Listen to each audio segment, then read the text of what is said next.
Sen. Oke. Oke Pak, oke. Boleh maafin Pak Ganggu. Ya. Seperti biasa ada hal yang mungkin perlu kami apa namanya, ada mau tanya-tanya sedikit. Iya. Tapi bukan mau tanya-tanya bermaksud untuk apa ini, tapi sebetulnya pertanyaan-pertanyaan ini untuk mencari semacam apa namanya ya, pengalaman atau apa dengan tipe begitu. Bo cuma sekitar berapa pertanyaan? Ada 8 pertanyaan. Kira-kira boleh pakai? Boleh, lumayan. Insya Allah. Insya Allah boleh. Usahakan boleh. Alhamdulillah juga tipe mas berkenan. Jadi pakai saya izin ini sambil mencatat nanti jawaban pakai. Sebentar mau validasi. Gitu. Oke, pertanyaan pertama pakai yang jelaskan selama menjadi kepala sekolah ini banyak kasus yang terjadi. Nah, ini ada istilah dilema etika atau bujukan moral. Jadi kalau Pak menghadapi kasus itu bagaimana itu mengidentifikasinya? Iya, mengidentifikasi kasus-kasus dilema etika atau bujukan moral. Sebelumnya kan kita pahami bahwa dilema etika itu kasusnya itu benar-benar. Yang satunya benar dan yang satunya juga memang benar. Beda dengan bujukan moral. Sangat jelas ada di antara dua masalah itu yang satu benar dan satu juga yang satunya salah. Akan tetapi memang betul apa yang disampaikan itu cara mengidentifikasi. Sehingga menurut saya yang pertama memang kita harus identifikasi juga nilai-nilai yang bertentangan tersebut. Itu yang pertama, agar kemudian kita mudah dalam mengambil keputusan. Misalnya kejujuran versus kesetiaan misalnya. Sehingga harus dia identifikasi. Terus yang berikut dampak tindakan apa yang harus kita lakukan. Jadi seperti itu. Setelah itu kita melakukan evaluasi. Setelah itu kita melakukan evaluasi, termasuk itu evaluasi itu motivasi terhadap pribadi untuk mengambil keputusan. Saya pikir seperti itu. Evaluasi, ya mungkin bagaimana dengan tindak lanjutnya itu kalau kan setelah evaluasi kan namanya. Iya, jadi tindak lanjutnya tentunya kita harus menggunakan kerangka etika yang akan kita lakukan seperti itu, sehingga maksud saya kerangka etika ini dapat membantu dalam menguraikan masalah-masalah dilema etika ataupun bujukan moral. Saya kira seperti itu. Luar biasa Pak. Jadi pada prinsipnya ini kasus dilema etika artinya ini dua-dua benar. Iya, dua-dua benar. Iya, biasanya ini sulit ini Pak. Iya, betul. Kemudian bujukan moral ini antara dua hal yang berbeda, benar dengan salah. Iya. Oke Pak, lanjut ke pertanyaan kedua. Selama ini paket mengambil keputusan, terutama untuk kasus-kasus yang kepentingannya sama-sama benar, biasa itu. Kemudian atau dia sama-sama mengandung nilai kebajikan. Nah, mungkin biasanya yang paling mengandung ini Pak, biasa orang kalau ini masalah siswa mau naik kelas dan tidak naik kelas. Nah, jadi bagaimana di Pak Ket mengambil keputusan untuk kasus-kasus seperti itu? Dalam mengambil keputusan, yang sama-sama benar, atau sama-sama ada nilai kebajikannya atau kebaikannya. Nilai-nilai kebajikan universal itu kan hal-hal yang sudah kita sepakati. Seperti apa ya, nilai kebajikan yang misalnya jujur atau adil dan sebagainya. Nah, untuk mengambil keputusan tersebut tentu kita harus mendefinisikan masalah ini dengan jelas agar kemudian masalah ini kita pastikan bahwa kita pahami, bukan cuma saya secara pribadi, akan tapi kita pahami secara umum oleh teman-teman yang lain. Maksud saya adalah ini masuk pada pengambilan keputusan yang kedua. Menurut saya harus melibatkan stakeholder yang ada. Dengan yang melibatkan stakeholder ini, Iya. yang maksud ini misalnya siapa Pak? Teman-teman guru, Melibatkan iya, stakeholder. stakeholder dalam mengambil keputusan itu, karena belum tentu saya atau maksud saya pengambilan keputusan saya itu adalah benar semua. Ya, Tentunya masih ada beberapa pertimbangan dari teman-teman yang lain. sebagai pembanding begitu Pak? Ya, pembanding Pak Yusuf, saya kira seperti itu. Karena ada namanya persepsi pribadi, Ya, ada persepsi umum. betul. Luar biasa Pak Ket. Ya, yang ketiga Pak Ket, jika terkait dengan pengambilan keputusan yang biasanya langkah-langkah atau prosedurnya mungkin bisa diinformasikan. Ya, langkah-langkah prosedur saya, menurut hemat saya, kita harus mengidentifikasi masalah.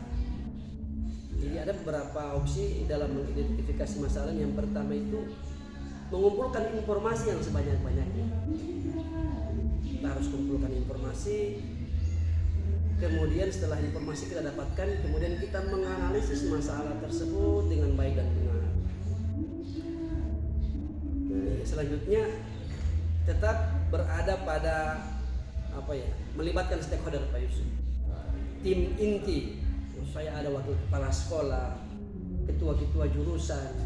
Nah, saya kira ini yang bisa memudahkan untuk mengambil dalam pengambilan keputusan. Saya pikir begitu.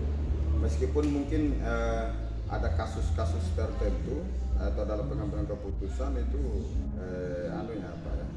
misalnya ada yang memang tidak perlu ini, misalnya ada kasus tertentu yang langsung diselesaikan di tempat, tidak perlu prosedur ini, bisa.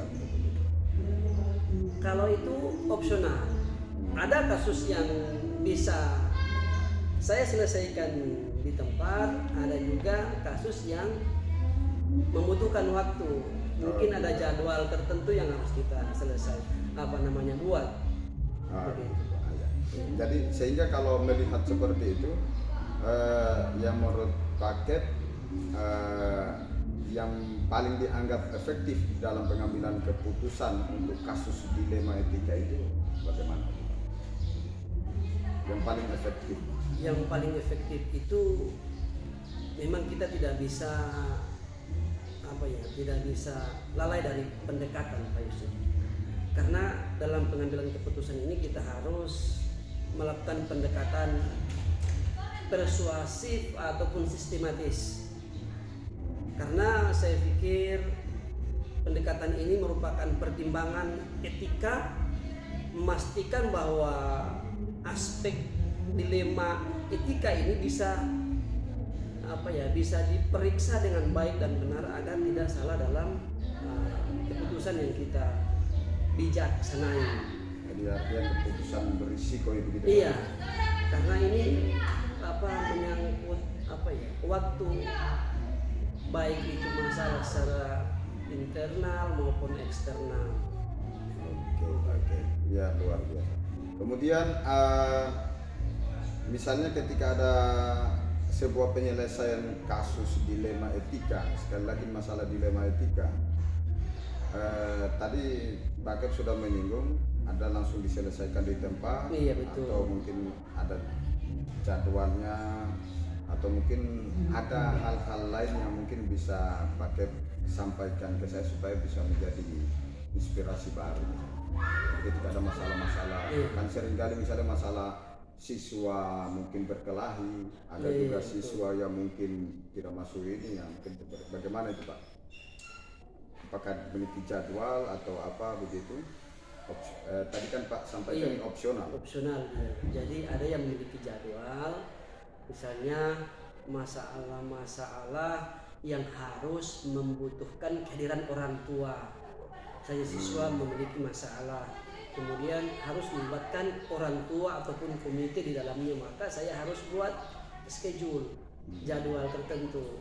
Kalau masalah itu yang terjadi di dalam sekolah, kemudian bisa saya maksimalkan waktunya pada hari itu, maka saya langsung selesaikan pada hari itu, karena saya pikir tidak membutuhkan analisis yang lebih panjang lagi. Jadi mungkin bisa dikatakan kira-kira bahwa opsional itu maksudnya nanti pilihan-pilihannya untuk penyelesaian masalah itu. Iya. Kemudian juga disesuaikan dengan kondisional ya, kondisinya nanti Betul. bagaimana, disesuaikan dengan harus dengan apa diselesaikan. Betul. Begitu kira-kira Iya. Pak Ekep ya. Iya, betul. Oke, masuk pertanyaan berikut. Jelas akan ada tantangan ketika penyelesaian kasus dilema etika. Betul. Jadi tantangan apa saja yang Pak Ekep hadapi?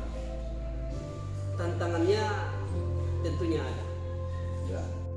Tantangannya yang pertama kalau menurut saya adalah tantangan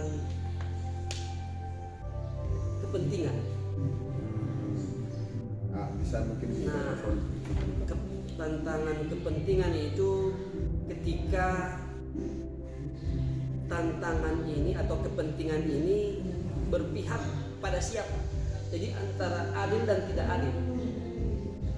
Akan tapi menurut saya adil itu bukan harus sama atau adil itu tidak harus sama. Karena tergantung pada sesuatu yang kita bijaksanai. Begitu. Iya. Kemudian tantangan yang berikut memang kurangnya informasi. Sehingga seperti yang saya sampaikan tadi, untuk langkah-langkah mengambil keputusan itu harus kita perbanyak informasi yang ada. Nah, tantangannya ini kadang kita terkendala pada informasi yang ada. Begitu. Dari informasi termasuk di dalamnya juga data. Iya. Informasi ya, data apa namanya sebagai penguat. Iya, betul. Terus mungkin yang menurut saya yang terakhir itu tantangannya juga termasuk kepentingan umum atau kepentingan pribadi. Wah, Ini dipisahkan Pak. Iya, Dipisahkan antara pribadi Iya. karena bisa saja pribadi itu berkaitan dengan kepentingan umum. Iya. Atau kepentingan umum sebenarnya menyalahi kepentingan Iya, pribadi. begitu. Saya pikir tiga itu dulu lah tantangan saya ada. Kepentingan pribadi kemudian versus umum. Iya. Ya. Untuk pertanyaan nomor 7 Pak Kep. Nomor 7.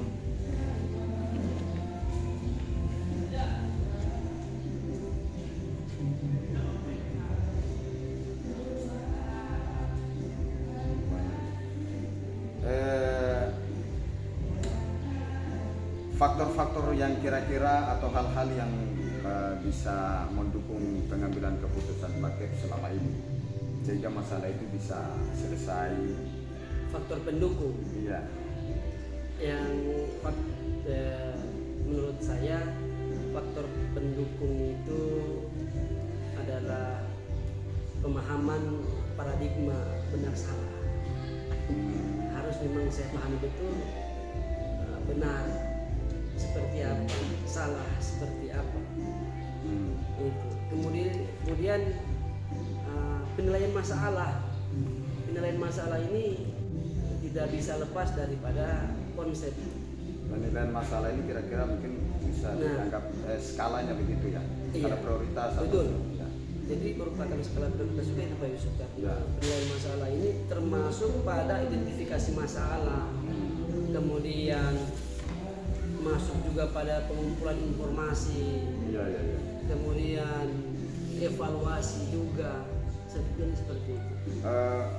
Kalau masih terkait dengan pertanyaan ini, faktor pendukung ini kan mungkin Pak, masih secara pribadi, kompetensi secara pribadi. Bagaimana dengan pelibatan tim? Iya, pelibatan tim. Dalam menyelesaikan masalah, karena saya yakin menjadi seorang kepala sekolah itu tidak mungkin sudah harus semua menyelesaikan karena nanti ada delegasinya kan, wali kelas misalnya, wakil kepala sekolah. Bagaimana pelibatan tim itu Pak? Pelibatan tim saya juga bisa memaksimalkan itu dalam hal masalah-masalah yang ada. Kalau saya pikir masalahnya itu tidak menyangkut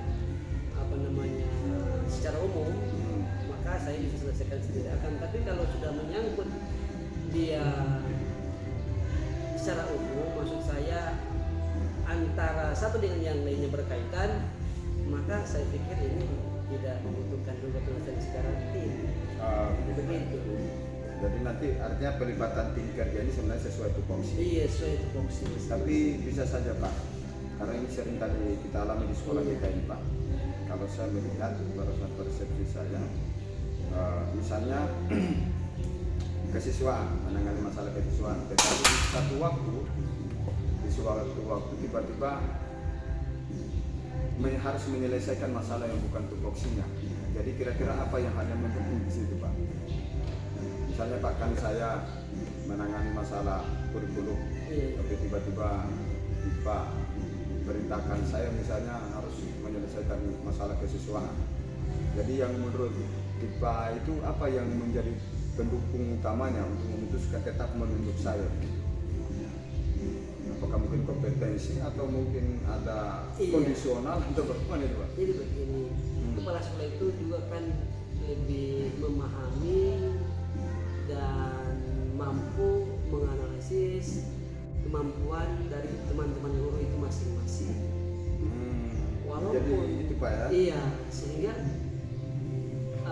apa yang diberikan atau disampaikan oleh kepala sekolah kepada guru itu, maka saya pikir analisisnya bukan hanya pada pengetahuan, akan tapi pengalaman. Sehingga betul. iya, jangan heran ketika kurikulum bisa menyelesaikan masalah-masalah yang ada pada kesiswaan, karena memang kerjasama itu sangat dibutuhkan. Jadi artinya ketika untuk mempermudah ini dalam pengambilan keputusan ini, jadi salah satu hal yang Pak Kep lihat itu adalah personalitinya atau kompetensi personalnya, terutama dari pengalaman. Jadi bukan melihat lagi dia jabatannya apa ya, tapi ini sifatnya temporer atau mungkin bisa berlangsung seterusnya, misalnya begitu. Betul, memang yang dipikir itu jangka pendek dan jangka panjang. Oh, jangka panjang. Ya. Oke Pak Kep, saya sudah banyak mendapatkan inspirasi baru, penjelasan Pak Kep. Saya kira penjelasannya berdasarkan pengalaman. Iya betul. Nah, sehingga pertanyaan terakhir Pak Kep. Iya. Sebagai mungkin refleksi akhir dari yang Pak sudah sampaikan tadi, pembelajaran apa yang bisa saya adopsi kira-kira yang menurut Pak Kep bisa menjadi pengalaman dalam pengambilan keputusan khusus untuk dilema etika itu? Iya, baik. Jadi pengalaman yang bisa kita berbagi seperti itu. Yang pertama, pentingnya pendekatan sistematis. Ya.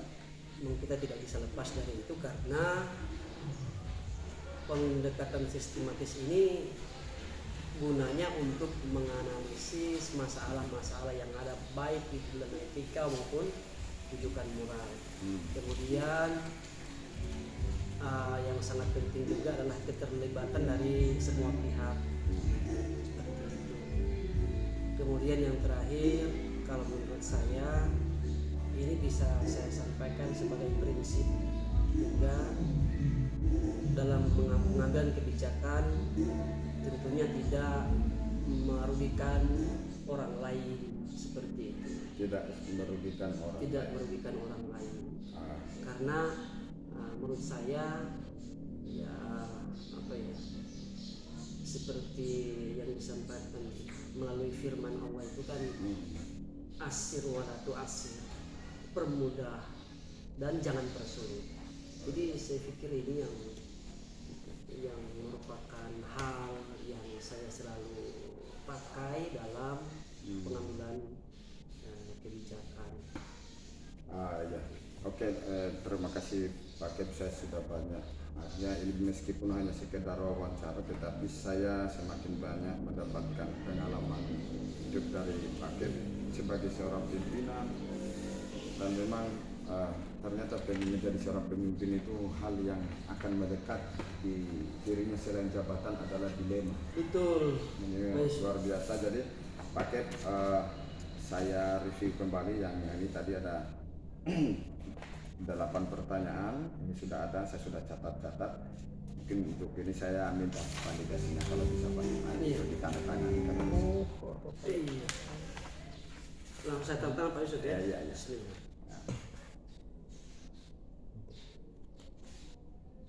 Oke, terima kasih banyak Pak Kep, sehat selalu. Iya. Dan insya Allah ini akan menjadi inspirasi baru bagi saya dan saya akan juga berbagi ke teman-teman.